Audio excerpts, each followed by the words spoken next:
For the entrepreneurs out there, one thing that can be very tempting is the support of other people, especially materially when you're getting started. But beware of narcissists. One of the tells is that they're going to want to be involved in supporting you, and they will be, effusively praising of you. They will believe in you, all these wonderful, wonderful things. And their offer of support appeals to their own grandiosity and superiority. One of those things that they will do that can be a tell, and I'm not sure it happens in all instances, but in every instance of mine, was an effusive request of trust. Trust, trust, trust, trust. You can trust me. You can trust me. No strings attached. I just want to help. I believe in you. I just want to see you succeed. Now, what will happen in these instances is that they get a lot of supply out of the grandiose nature of actually being somebody that can make a difference for you. But when this thing takes off, they will not be really necessary, right? You're going to be doing your thing, but one of the things that they want is ongoing acknowledgement that you couldn't do it without them.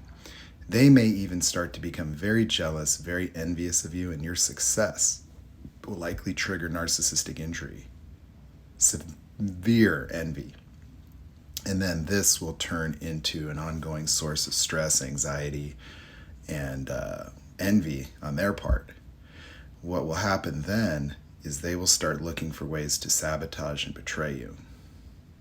And if they gave you equipment, if they offered financial support, if you in any way entangled them where they have access to your resources, shared accounts, if they're in any way legally part of the business, this can be very, very dangerous, and this can cause failure because they will gladly sink the whole ship. And this even applies to partnerships. Some narcissists make very, very terrible business partners, especially if you're the one with the talent, because what they'll start to do is they'll start to compete with you for control, but also for importance. That if you're starting to thrive, if it's your skill set that is driving the whole thing, they may have initially admired you and saw opportunity, but they become very short-sighted. They start to, be unable to cope with it. Narcissists sometimes can be successful entrepreneurs providing they have control, and then the people that are subordinates to them just go along with their direction. This often puts a cap on their success where it's because they'll have failures when it's time to expand if they need to involve people of greater talent than them, or it would be the inclusion of other expansions like new business partners or new ventures. And so if you ever get entangled with a narcissist in business, it can be very painful. It can, you can have some success, but often, it's going to result in a sabotage, especially if it's a covert variety, because some of these people, they're just prone to failure. Some of them may have issues that you're unaware of, financial issues, things that can come up to bite you. And sometimes they're really just looking to scam you. And so narcissists make scam artists all the time, especially covert ones that have imposter syndrome. And so often their skill sets are not aligned with the promises they make.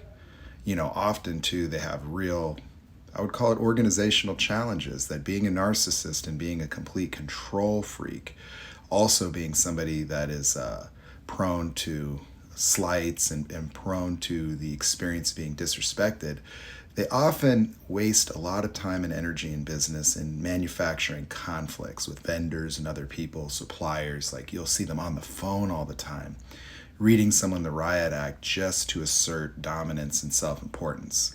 And so when you take a look before entering any kind of agreement, they may have a lot of skills to offer you. They may have what it takes to deliver something, but when you look at the organization from a whole and you watch the way that they work over a period of time, you might detect a lack of integrity, a lack of fulfillment, a lack of efficiency, an environment that lacks real consistent management structure. Because if they're the owner, they're going to undermine the leadership of strong people that could be included in their organization. And so often the sycophantic management will be, people that could be other covert narcissists, or people that are just not highly efficient or responsible.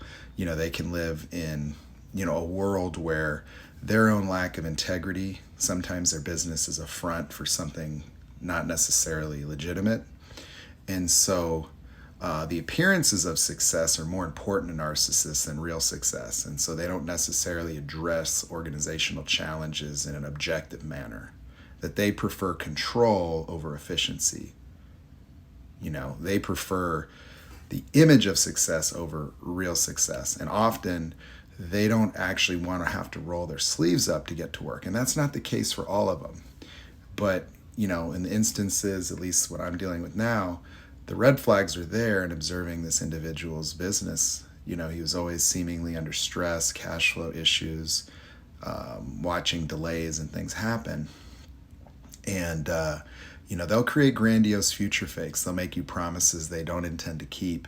They will set you up for betrayals. They will string you out. They will try to create delays and other problems as a strategy to negotiate for themselves by dangling the carrot of the eventual production. So I've had a lot of challenges related to that and a lot of experience with it. Some others you can hire can be grab-assers that will pretend to work and be busy and feel entitled to your resources, and at the same time sabotaging you from within, and also making ideal flying monkeys for anybody else that you've involved that might be a little higher up the food chain. But make no mistake, anything that they gift you, there's nothing for free. It doesn't matter if it's a family member, it doesn't matter if it's a new acquaintance. They will want to get involved with something that they perceive would be good for their image, that they can see success happening. They create grandiose future fakes even for themselves, but they rapidly turn on you as they fight for significance and control. And these will be the most painful experiences of your life, because things that you dreamt about, your passion, they will just mirror that. And so you will think you have a like-minded person. You'll think you have someone that believes in you. And then when you catch wind or you see the real mask drop and you get present to the deception, the betrayal, the underhanded things that they were doing behind your back, the ways that they were trying to undermine you with your own staff, and maybe even the fact that they got involved just to steal your intellectual property or to essentially try to emulate you or to even steal your staff right from out under you. Like, these levels of betrayal can be total because they involve the betrayal of you as a person. It's somebody that you trusted and cared about that now has made you into a mortal enemy and somebody they want to destroy as punishment for their own failures. And so these struggling type entrepreneurs will then become totally focused on your destruction and using that preoccupation as a justification for their own business failings. And then a lifetime of these disappointments where they probably have burned other partners and still are a victim in those instances will be the fuel for their obsession with taking you out.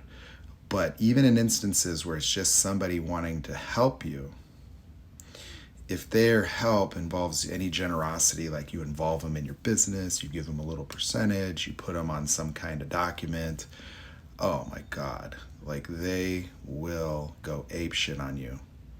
It's to me, it's not really a matter of if, it's a matter of when.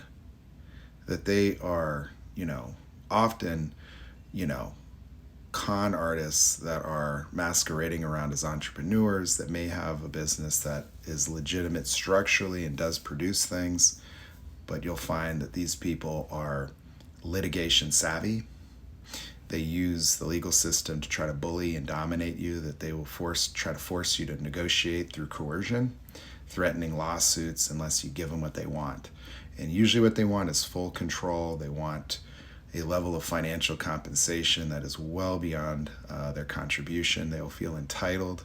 And if you don't give them their way, even though they've done all these underhanded things to put you in that position, they will do some really bad shit and try to ruin your life. And this is something I'm actively dealing with. And so I've dealt with this many times, not knowing what was going on, and now seeing the clear picture. It's like, holy mother of God. They are horrible people, the worst kind of people to be involved with. Narcissists.